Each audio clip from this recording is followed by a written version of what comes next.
Hey girlies, welcome back. I needed to bring on my bestie, Hanny, and her beautiful third baby boy. Wow. Which we will not disclose his name because this is very private information. As this is an exclusive interview, Hannah has never been on a podcast before, and this is a really big deal. Today, I wanted to talk about how to maintain adult female friendships. And I thought, who better to talk about this with me than my very own bestie of 10 years. Wow. And I'm excited to get into it. And yeah, me too. I've always wanted to have a guest on this podcast, but I was like, I'd love to interview women who are like cool. And I think you are the coolest person in the whole world. Like you are so literally nice. The people need this. The people need this. They've been waiting. Whenever we're out together, like at a restaurant, people just come up to us. They say, "Oh my God, you girls are so fun. Like you are so beautiful and amazing." Your secret? And we say, get out your notepads, get out your pens. And I do have to say, I feel like shit today. And so we're still out here. We put on our heels, we get up, and we get moving. Hannah drove over 2 hours to come visit me. Just to record on this podcast. And just to see me in the flesh. And I think that that's a good representation of what it takes to actually have a really long, beautiful, strong friendship with a woman. You just show up anyway. It reminds me of my times in college with you where we met and we would feel like shit and be exhausted and we would still go out to the bars at midnight. We met through, at the time, a mutual friend. She was the Regina George of Central Washington University. She's not going to listen to this. Maybe we don't put that in. I'm putting it in. I don't give a fuck. She was a fake friend. But, you know, a good part of failed female friendships is that it can bring true friends together. Period. We met on a girls' night. I knew we were going out to a house party, and you came thinking it was a girls' night in. I feel like this mutual friend that we had was literally trying to sabotage. She was sabotaging both of us all the time. In this case, it was my first time hanging out with them. I was kind of a weird girl, and I was told that this was a girls' night in. What did I do? I go to grocery outlet, buy a bunch of produce. I prepped a veggie tray and got a bottle of wine because we were all anorexic at the time. So we were eating veggies. We didn't need much. Yeah, we didn't need much. So I come over trying to play it low key, wearing like a t-shirt and leggings. And I'm told, oh no, we're going to a house party.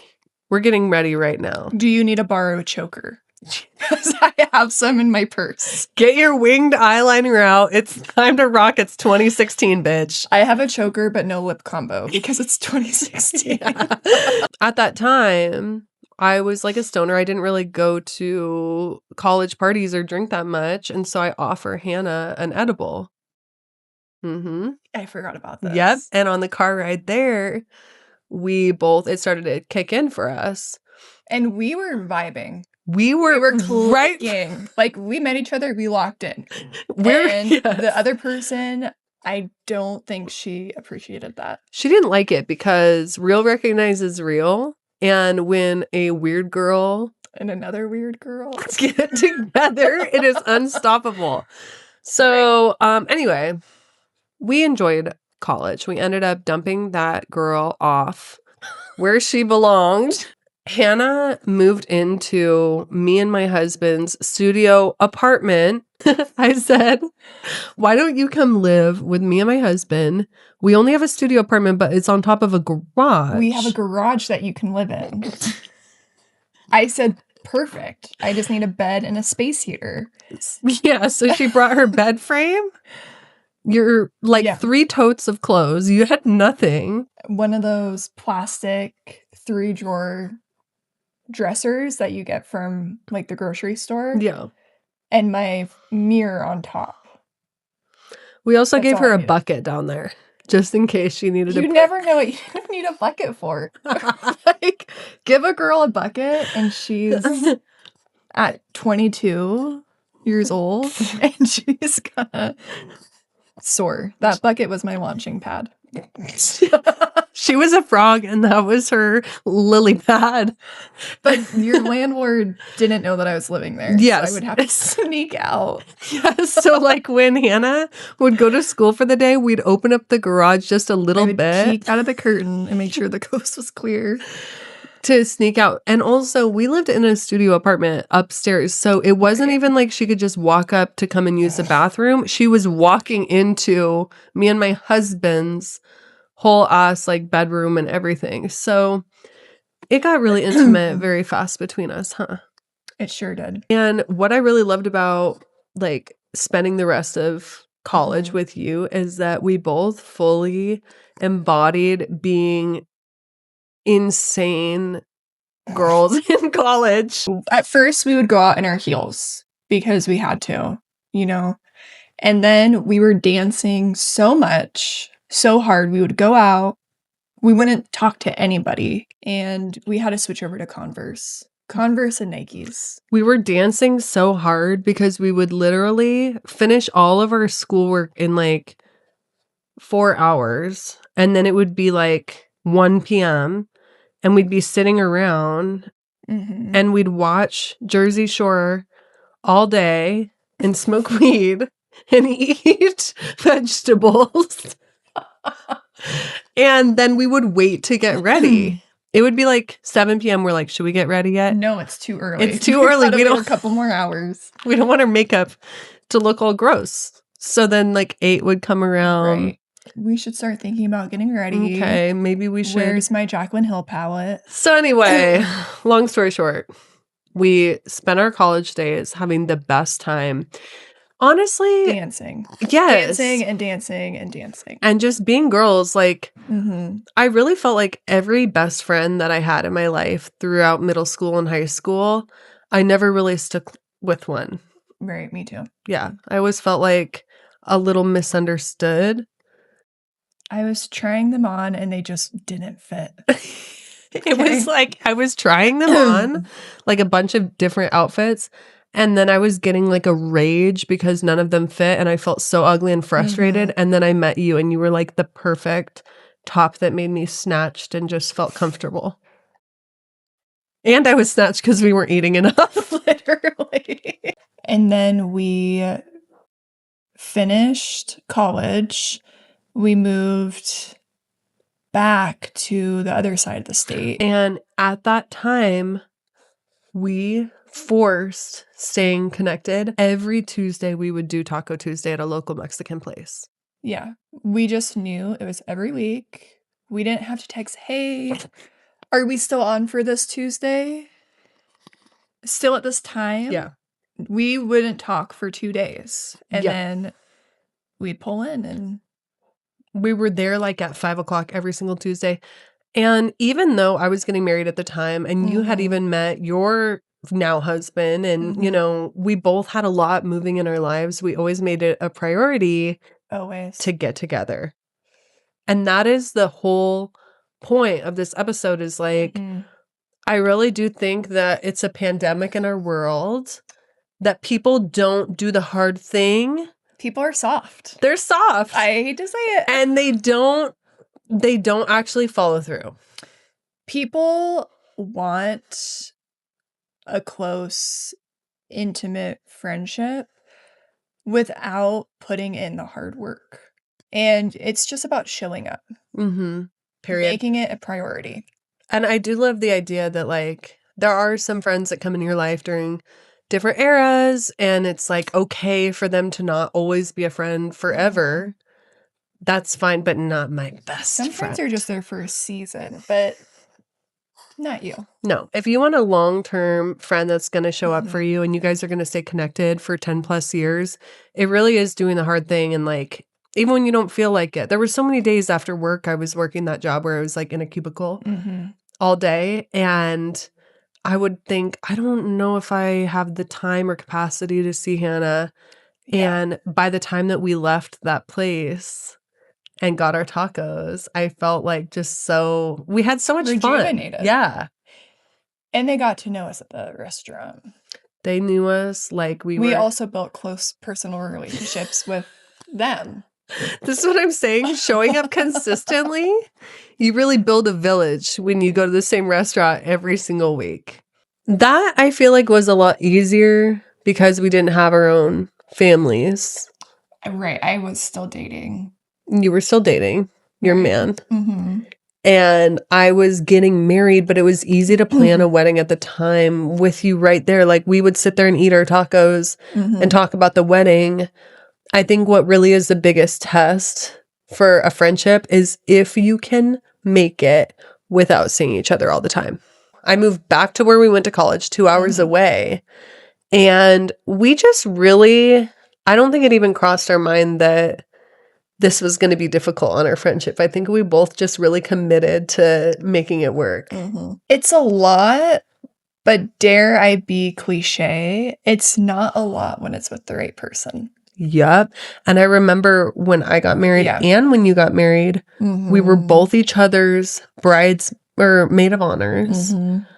And I remember my mom said one time, she was like, "Are you sure that you want to have this girl that you met in college be your maid of honor?" I was like, yes. Like when you know, you know. People have said to me, like over the years of our friendship, "What are you doing this weekend?" And I'm like, "Oh, Maddie's coming over to this side, or I'm going to go visit her." And they'll say, "Oh my gosh, that's such a long drive." And sometimes I think about it and I'm like, 2 to 2.5 hours can be kind of a long drive, sure. But also, we talk about this all the time. What else am I going to be doing during that time? Sitting home. And you just have to do it sometimes to maintain a friendship. Yeah, it's not easy. It's okay. Like if you don't want to spend the time to make an effort to see a friend. It's okay if you don't want real friendships in your life. It's okay if you're lazy. But it's not okay for me and my bestie because we love each other. These girls. You have different levels of friendships. I think this is like the most elite level. This is like the soulmate level of friendship. So we made it a point to always go see each other. Always be there for the moments that matter. And Hannah first got pregnant. I made sure that I want to, know these boys when she had her first 2 sons. I wanted to make sure that we were close. And I just wasn't one of those friends that grows up as an auntie to her friends' kids and they don't even know who she is. Like, it really does take putting in the effort to see your friends and their kids. I think what people get hung up on a lot is when kids get into the picture. We all get really overwhelmed. We're trying to take care of ourselves. We're trying to take care of our families. Especially because you had your first son before me. What was that like for you? And how did you maintain a friendship when you had so much on your plate? I didn't feel alone because you were constantly showing up for me. But I think there is like a disconnect, even no matter how much you show up. Like if you are the first person to not even get pregnant, but to give birth and be postpartum, there's going to be a disconnect, like in the friendship to a degree. And you were always showing up for me, always like listening, trying to understand. And then you got pregnant a few months after I had my first, so that helped a lot. But I think just despite there's always going to be that disconnect, like as the person who's showing up for your pregnant, more importantly, postpartum friend, you just keep showing up. Just keep showing up. Keep treating them like they're a person, even if they're acting kind of crazy. I remember like when you were pregnant and I wasn't at first, I almost felt nervous to show up for you because I'm like, I don't want her to think that she can't do it or that, I'm telling her that she needs me. And what if I'm like overdoing it? What if I'm not doing enough? Like I wanted to make sure that I was supporting you in a way that was like perfect, but I don't think that there is a perfect way to show up for a friend that becomes a mom. I think just like continuing to be a part of their lives and ask them what they need, just telling them that they're doing a good job and being a part of their life, an active part. Yeah, and keep inviting them to things. That. Even if they continually tell you no. Yeah. There's nothing more annoying than when you have a baby and then you have friends that are like, oh, I haven't seen you in a long time. I want to see the baby. I miss you. And it's like, you never even check in on me. You never even asked me to do anything. But yeah, I think that like once you start to have kids with a friend, it's easier to have opportunities to get together in a lot of ways because you have something that you're both going through together that you can relate on. But it also can be really hard because especially when they're toddlers. It can be hard to get them out of the house. We actually we met in between our two houses, so we both drove an hour to meet and get all of our boys together. And we went to the park. That was okay. Then you got to load them all up. And we decided we're going to go to like a brewery and get some lunch with the kids. These kids were acting diabolical. Rolling all over the grass, acting crazy. And the whole time was literally me and you in awe. Barely even talking. We didn't talk. We did not communicate. Not a word was spoken between us because we were bitching at our kids the whole time and saying, get over here. And just trying to be moms, but at least we're doing it together. Right. Like, I really do think that you can either choose to be a mom that sits at home all day and doesn't do anything and be frustrated and feel alone, or you can be a mom that goes out and tries to do things with your kids. And if you have another mom with you, at least you're in it together. Yeah, and I do think that's layered, especially if you stay at home, and that looks so different for each stay-at-home mom. That's the other thing, though, is like, even if you are a stay-at-home mom, I feel like sometimes stay-at-home moms don't even like want their friends to come over because their house doesn't look the way that they feel comfortable with, or they're feeling socially awkward that day. And it's like, we've both been there. I don't want you to see my nasty house. I put on these jeans today, picked them up out of my bag, and they straight up have a brown stain on them. Probably my son wiping his butt on them. So I had to do a little sink wash of the jeans. And I'm just like, this is the reality of being a mom. And if we're not like talking about it and experiencing it with other moms, then we think that we're alone. Yeah, there's a lot of isolation in motherhood. It can be really confusing, but it really is better to do it with your girls. Sometimes it's just going to look like FaceTime. We do love a FaceTime. We love a FaceTime. My kids get excited all the time when Auntie Maddie calls. And we all love it. Yeah. And it's a serotonin boost for the whole house. Yeah. It's funny. Like, I've always wondered, because we do FaceTime a lot lately, especially, I've always thought, like, is my son really gonna have a relationship with Hannah, his Auntie Hanny, even though they're not hanging out in person all the time? But he does. When he sees you, he knows exactly who you are. Kids are smart. They are smarter than we give them credit for. And I think something is better than nothing. Yeah, I think it also depends on what phase of motherhood you're in. Because if I have a friend who just had a baby, I'm not going to say, hey, I'm going to bring my 2 toddlers over to your house and let's have a cup of coffee. Like, I'm going to leave the kids home with their dad and I'm going to show up for you, because your postpartum friend isn't going to tell you, I don't want all your damn kids at my house. They're just going to say, okay. So you kind of just have to read the room. And find a way. Your friend is in a diaper. And her nipples are cracked and bleeding. And she feels like Shrek. Okay, so she just wants your support, whatever that looks like. Even that, if that's a FaceTime call, even if you have to rely on your village. Leave it on the village. porch.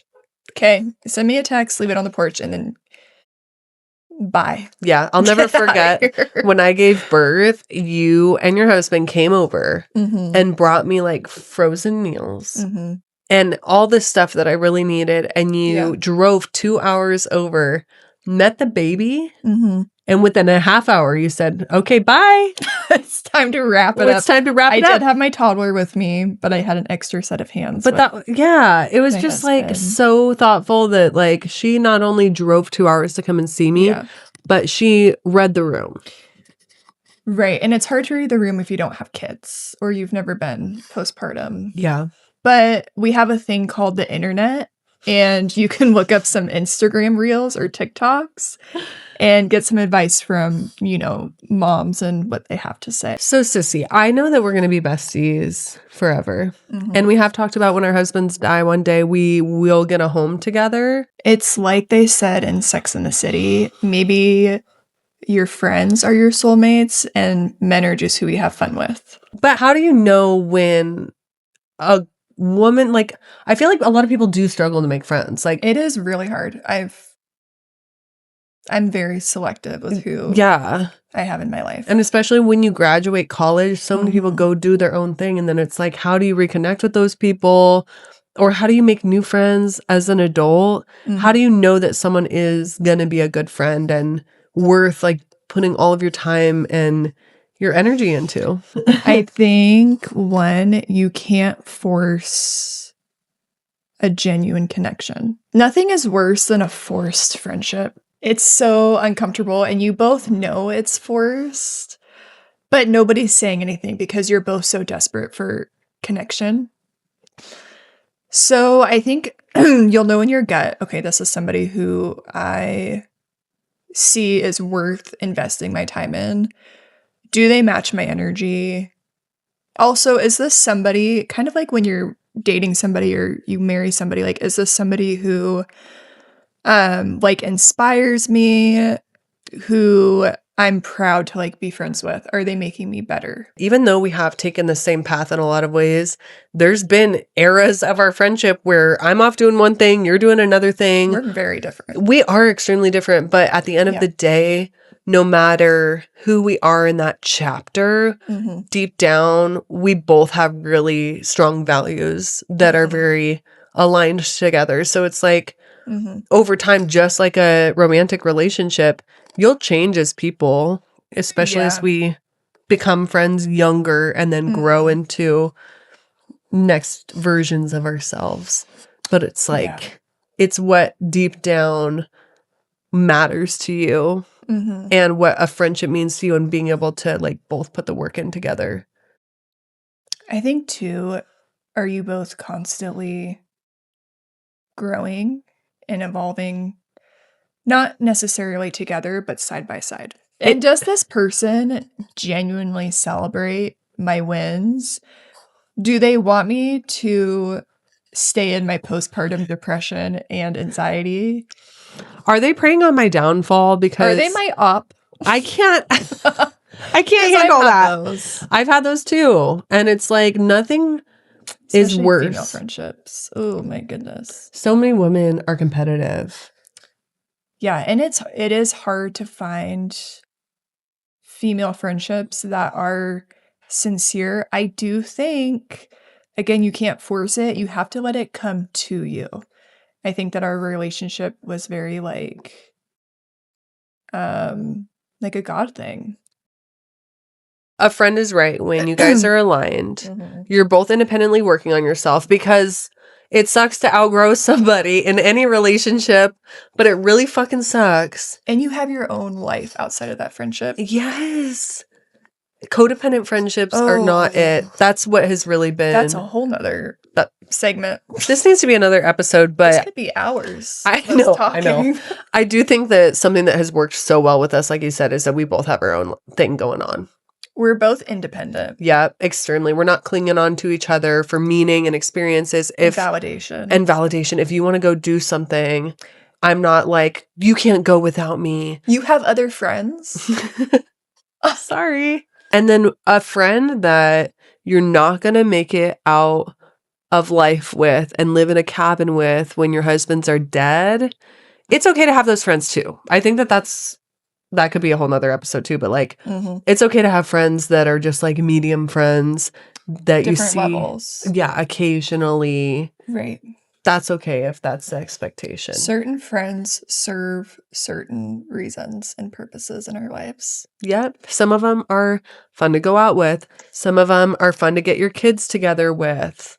Yeah. Some of them are fun to bitch with and be negative with because they are their own worst op and you love being in that negative energy with them. Dare I say, I really do feel blessed to have this relationship.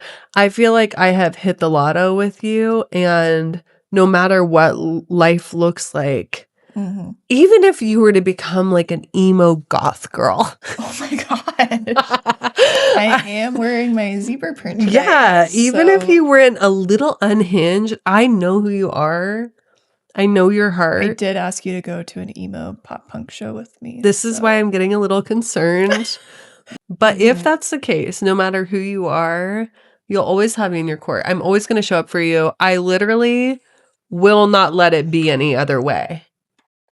You're not getting rid of me. No. Okay. And I know you feel the same. It's like it's not an option. We prioritize this friendship over so many like dumb things in life. Like this really, besides like our families. Right. And like our own personal stuff, female friendships really are what makes life so whimsical. Right after my marriage is Maddie. It goes God, my marriage, Hannah, and then children.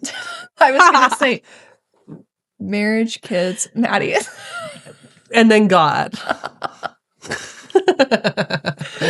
I think we also need to get back as a generation and culture being okay, being uncomfortable and inconvenienced. I think you a lot of the times need to be a good friend first. And that is hard because we have so much ego. But I think when you initiate first, it can break down somebody else's walls and show them, yes. Okay, this is somebody, you have to take the first step. I've had a lot of friendships where like I fuck up or do something embarrassing or like I'm not a good friend and then I just let it fall off because I'm too embarrassed to go back and say like, hey, it's been a long time since we've talked or, I'm sorry that went down that way. I didn't mean to hurt you, but that's so real. Like it's never too late to pick it back up and prioritize someone, and relationships are just messy. Like when you're young, I'm like, I had no communication skills in my friendships.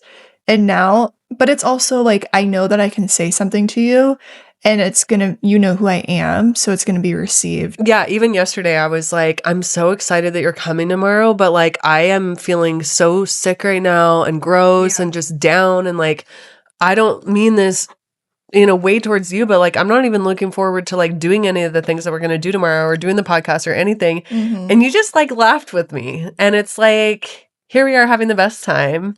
You didn't take it so seriously. Like sometimes you just have to like when a friend is acting whack, you have to literally laugh at them and shrug it off.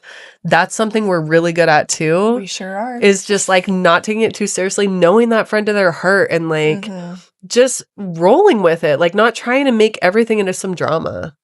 Stop being a victim and get outside of your own head and realize we're all going through something. Period. I'm so thankful that we took the time to do this. I am so honored to be here. Yeah. This was actually a lot of fun. I was kind of nervous. Yay. Because I lay low. But this is a very exclusive interview. We were going to put it behind a paywall. Right. The Patreon starting, but for my 25 listeners, again, all of you out there, you got to put the first foot forward, and that's me, putting in the effort. Female friendships, they take a ton of putting your ego to the side. Yeah. They take a ton of hard work, but at the end of the day, it's all about the person that you pick to do it with, and it makes everything way more simple and worth it. And yeah, I love you so much. Thank you for coming on. I love you too. We'll listen back in 10 years and just We'll laugh like we always do. Okay.